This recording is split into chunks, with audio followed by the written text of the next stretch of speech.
পরম ভক্ত ছিলেন শ্রদ্ধেয় প্রফুল্ল কুমার দাস। শ্রদ্ধেয় ঋত্বিক দেবতা প্রফুল্ল কুমার দাস প্রিয় পরমের সঙ্গে অনেকদিন তার জীবনের সময়গুলো অতিবাহিত করেছেন এবং পরম পিতাকে তিনি তার অন্তরে মর্মে মর্মে উপলব্ধি করেছিলেন।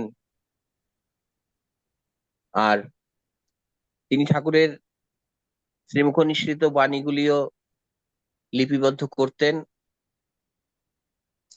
আর ঠাকুরের সেবায় নিজেকে নিয়োজিত করেছিলেন।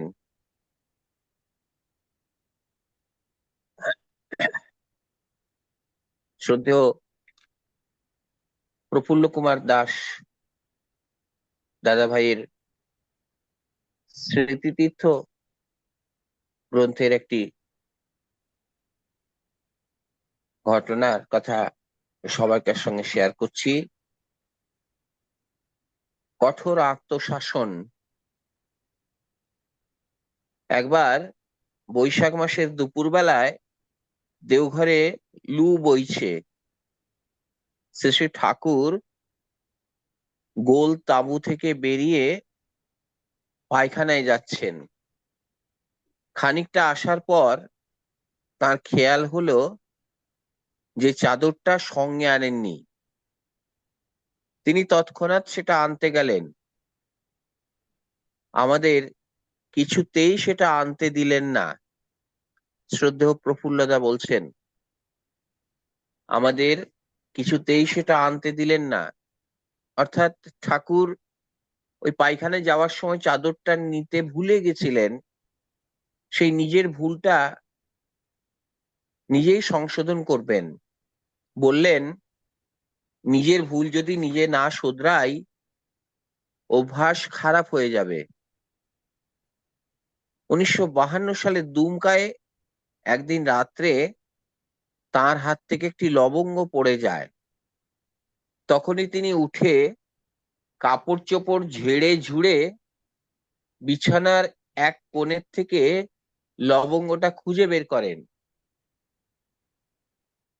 তারপর ক্ষান্ত হলেন, বললেন, নিজের কোনো ত্রুটি ক্ষমা করতে নেই, অপরকে সংশোধন করবার জন্য কত সময় নিজেকে শাসন করতেন যাতে তাদের মনে অনুতাপ জাগে। অন্যে কাজে অবহেলা করলে মাঝে মাঝে নিজেই সেই কাজে প্রবৃত্তি হতেন। আরেকটি ছোট্ট ঘটনা, উদ্বেগ। যে সময় শ্রী ঠাকুর ডাক্তারি করতেন, রোগীদের জন্য তার প্রাণ ছটফট করত। কারো অসুখ বিসুখ করলে তিনি প্রায়ই লোক পাঠিয়ে বারবার খবর নিতেন। আমি দুঃখিত, একটুখানি 1 মিনিট একজনকে বলে দিই, পরে ফোন করতে, একটা ফোন আসছে। অন্তরা, উদ্বেগ। আবার বলছি শুরু থেকেই, যে সময় শ্রী ঠাকুর ডাক্তারি করতেন, রোগীদের জন্য তার প্রাণ ছটফট করত। কারো অসুখ বিসুখ করলে তিনি প্রায় লোক পাঠিয়ে বারবার খবর নিতেন। প্যারিদাকে উদ্ব্যস্ত করতেন, তাড়াতাড়ি সারাতে পারছিস না কেন? প্যারিদা বলতেন, আমি তো সাধ্যমতো চেষ্টা করছি, প্রত্যেকের কর্মফল তো আছে, আমি কি করব? শ্রী ঠাকুর জোরের সঙ্গে বলতেন, মানুষের কর্মফল যদি কাটাতে না পারিস তাহলে কি হলো? আশ্রমের কোনো লোককে কয়েকদিন দেখতে না পেলে লোক পাঠিয়ে খবর নিতেন। কেউ হয়তো দূরে অসুখে ভুগছেন, তার উপযোগী কোনো ওষুধের খবর পেলে হয়তো একযোগে টেলিগ্রাম করতেন, চিঠি দিতেন, লোকমুখে খবর পাঠাতেন। কলকাতার প্রায় প্রতিদিন পূজনীয়া ছোট মা ও বড় বৌদির কাছে ফোন করে খবর নিতেন। বর্দা গেলে তো একাধিকবার ফোন হতো। তিনি মায়া ছাড়তে বলতেন না, ছড়িয়ে দিতে বলতেন।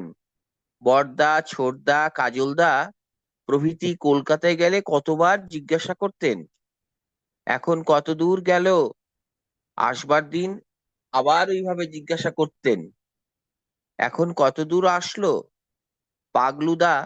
শেষে ঠাকুরের ভ্রাতুষ্পুত্র যখন দিল্লি ওয়েলিংটন নার্সিংহোমে অসুস্থ, তখন তিনি প্রতিদিন বারবার দেওঘর থেকে জরুরি ট্রাঙ্কল করে সংবাদ নিতেন। পাগলুদার মৃত্যুর পর পূজনীয় খেপুদা যেদিন কলকাতা থেকে দেওঘর আসেন, সে ঠাকুরের সে কি কান্না! সে বড়মা ও পরিবারের প্রত্যেকের সঙ্গে তার সম্পর্ক ছিল কি মধুর! পূজনীয় সাধনাদি অসুখের সময় এবং তার দেহ রক্ষার পর কিভাবেই না তার দিন কেটেছে। সেই অবস্থায় পূজনীয় সুধাংশুদার জন্য কত ভেবেছেন, পারিবারিক কত না দুর্দৈব গেছে। তবু পরিবেশের স্বস্তি বিধানের জন্য তিনি থাকতেন নিত্য অতন্দ্র। তিনি যেন প্রত্যেকের প্রাণ, প্রত্যেকেই যেন তার প্রাণ। জয় গুরু। জয়গুরু। আসলে আমি এই গল্পটা এর আগে কোনোদিন শুনিনি, আজকে প্রথম শুনলাম। ঠাকুরের জীবন কাহিনীর এই ঘটনাগুলো ভালো লাগছে। এভাবেই আমাদেরকে উমাশঙ্কর দা আপনি ঠাকুরের জীবনী সম্পর্কে আমাদেরকে জানাবেন। জয়গুরু। জয়গুরু।